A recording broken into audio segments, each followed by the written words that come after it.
আমাৰ মতে কতো কোনো গৰমিল গণ্ডগোল হোৱা নাই তথাপিতো তেওঁলোকে যেহেতু এটা প্ৰশ্ন উত্থাপন কৰিছে আৰু মই তেওঁলোকক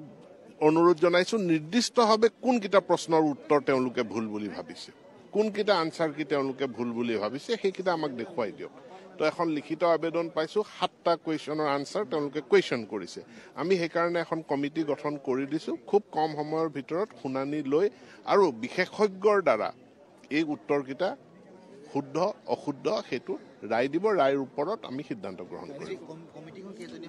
কমিটিখন প্ৰায় 12 জনীয়া ডাঙৰ কমিটি কাৰণ প্ৰত্যেকটো ডিপাৰ্টমেণ্টৰ পৰা এজন এজনকৈ ব্যক্তি আমি লৈছো না এটোটো নিযুক্তি প্ৰক্ৰিয়াৰ লগত জড়িত গতিকে এতিয়া আমাৰ 31 তাৰিখলৈকে লাষ্ট ডেট আছিল 31 তাৰিখে যদি আমি পাৰো নোৱাৰো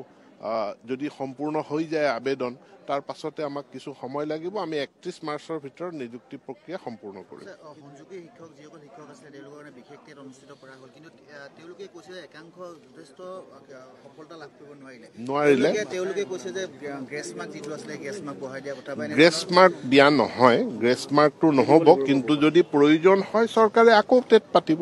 কিন্তু গ্ৰেছ মাৰ্কটো তেওঁলোকে একাংশই দাবী কৰে আন একাংশই তো আপত্তি কৰিছে যিমান টেট পাস কৰা প্ৰাৰ্থী আছে তেওঁলোকে কৈছে দিলে সকলোকে দিয়ক নিদিলে কাকো দিব নালাগে গতিকে গ্ৰেছ মাৰ্কটো বিবেচনা নহয় কিন্তু প্ৰয়োজন সাপেক্ষে চৰকাৰে আকৌ টেট